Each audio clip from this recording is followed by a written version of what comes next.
Hello, hello les amis, comment ça va? Nous voici à la fin de la semaine. Une semaine tout entière est déjà passée. J'espère que tu vas bien et que tu fasses des plans pour aller à l'église demain, pour participer, pour t'engager, pour faire en sorte que l'église soit bénie par ta présence, par les dons que Dieu t'a accordés.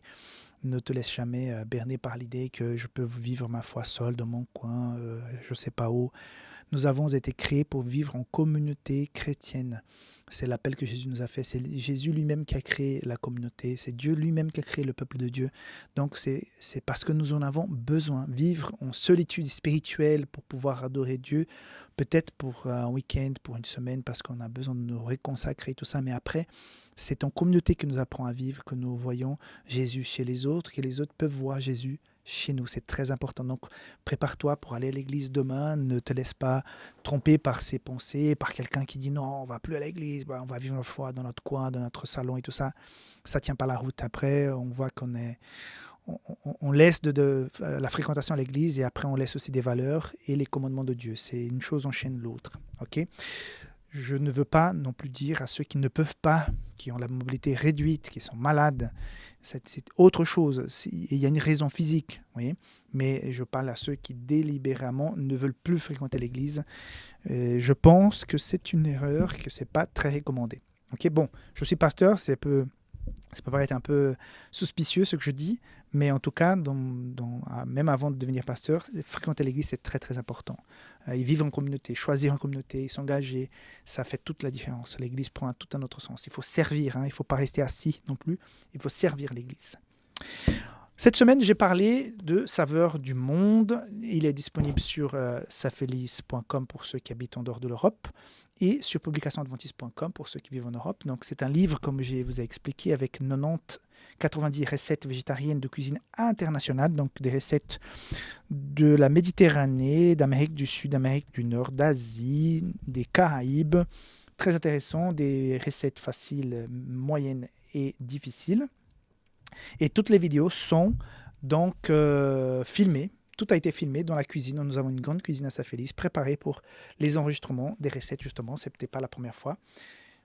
Je te recommande d'acheter pour mieux préparer tes plats végétariens à la maison. Je ne parle pas de plats végétaliens, mais de plats végétariens. OK ? Voilà, ceci étant dit, passons à la leçon de ce vendredi. Pour cette leçon de vendredi, je voudrais qu'on puisse revenir sur le chapitre 8 de Marc, verset 15, quand Jésus dit « Gardez-vous avec soin du levain des pharisiens et du levain d'Hérode ». Pourquoi Jésus est en train de parler de ça? Qu'est-ce que fait le levain? C'est quoi l'image du levain? C'est justement quelque chose, cette pâte qui va s'enfler, qui va grandir. C'est beau quand on voit dans un pain, mais j'ai déjà vu des gens qui sont enflés. Et moi, comme toi aussi, parfois nous sommes aussi enflés dans la vie d'orgueil en croyant que nous étions les meilleurs, les super et tout ça. Et Jésus est en train de dire justement, attention. Ce que nous avons constaté, vu dans le chapitre 7, notamment sur le chapitre 7 cette semaine, ce sont des personnes remplies d'orgueil de leur église tradition, de leur église peuple, de leur église coutume. Au point que ça, c'était plus important que véritablement étudier les saintes écritures et de reconnaître en Jésus le Messie parce que ça a été annoncé. Ils étaient incapables de constater que Jésus était le Messie parce qu'ils étaient tellement attachés par les traditions et ils étaient enflés d'orgueil. Et ça peut nous arriver aussi. Tu as été béni par Dieu avec des dons. J'étais invité tout à l'heure en introduction à pouvoir suivre Jésus en s'engageant au niveau de l'Église, en faisant du bien autour de toi. Mais très attention, c'est l'orgueil qui a démarré tout ce problème du péché que nous avons actuellement. Cet orgueil qui est né dans le cœur de Lucifer.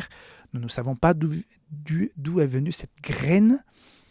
C'est une des questions que je vais poser à Dieu au ciel. Mais on sait qu'elle est là, elle a poussé. Donc de la même manière, à chaque fois, pour chaque personne, quand on fait quelque chose de bien, de bon, naturellement, normalement, il y a de la reconnaissance. Mais ne laissons pas la reconnaissance nous enfler d'orgueil et nous amener à vivre ou à faire des choses seulement pour avoir ce retour des gens. Je suis d'accord qu'il faut avoir de l'estime de soi. Il faut aussi que nous, qu'on puisse reconnaître ce qui font les autres en faveur de l'évangile, les gens qui font les choses bien pour renforcer surtout les jeunes, les adolescents qui ont beaucoup besoin de ce soutien, de cette confirmation. Mais de là à s'enfler d'orgueil et dire wow, mais comme je suis bon, comme je suis fort, comme je ne suis pas intelligent, comme je suis pas capable. J'ai déjà vu plusieurs personnes et ça me fait. C'est triste, hein, quand on finit une activité, un projet, et pour un détail ou peut-être voilà, un manque de reconnaissance de la part de quelqu'un, la personne qui pleure, qui est triste, qui est révoltée, je ne viens plus, je ne m'engage plus parce que j'ai tellement fait. Et surtout, si jamais il y a quelque chose qui n'était pas bonne. Voilà, elle a fait 15, 20, 30 trucs qui étaient bien, mais un qui n'était pas bien. Et souvent, nous, les êtres humains, on va dire oui, tout est bien, sauf ce petit point-là, et c'est pas grave, mais il faut améliorer. Peut-être la personne est sensible, elle va dire non, comment ça se fait? Les gens pointent que le mauvais et tout. Je ne fais plus rien. Parce que... Et la personne se pose au martyr. Là, je me demande, est-ce que la personne faisait par amour, parce qu'elle était reconnaissante de tout ce que Dieu a fait dans sa vie ou parce qu'elle attendait une reconnaissance et comme ça ne correspond pas les résultats comme elle aurait voulu, donc elle fait tout un cinéma, tout un pataquès parce que voilà, on ne la reconnaît pas suffisamment, on ne l'a pas suffisamment applaudi, tout ça, c'est dommage. C'est pour ça que c'est un levain. Il faut vraiment faire attention parce que nous avons tous un orgueil en nous. Et parfois, je me suis déjà pris... enflé d'orgueil, et toi aussi, réfléchis bien. Parfois, parfois des choses bêtes, mais vraiment bêtes. Parfois, on regarde les enfants qui disent « Mais regarde, j'ai un crayon qui est plus joli que le tien, mon crayon, j'en sais rien, il est plein de couleurs, et l'autre a un crayon noir tout bête. » Et il est enflé d'orgueil. Et parfois, nous aussi, nous avons un petit quelque chose, même des gens pauvres peuvent avoir un orgueil, un cœur enflé d'orgueil, parce que ils sont pauvres, mais il a un peu plus que l'autre. Donc, il est déjà enflé d'orgueil. Donc, très attention. C'est un problème qui touche à toutes les classes sociales, à toutes les personnes. Et c'est l'invitation que la leçon, elles vont être faites lors de la leçon de vendredi, qu'on fasse très attention, pour qu'on reste humble, qu'on reste au niveau du service, de la croyance, de l'adoration, mais pas dans cette attente de reconnaissance humaine pour que les gens... Non, ça c'est quelque chose qui était très présent chez les pharisiens. Ils sont passés à côté de la plaque. Donc faisons aussi attention qu'on puisse rester centré sur le cœur de l'évangile qui est Jésus et sur ses valeurs qui sont les commandements de Dieu. Que Dieu te bénisse. Un très bon sabbat. Prépare-toi pour l'église demain. Appelle des gens que tu n'as pas vus depuis longtemps pour les saluer, pour les souhaiter un bon sabbat.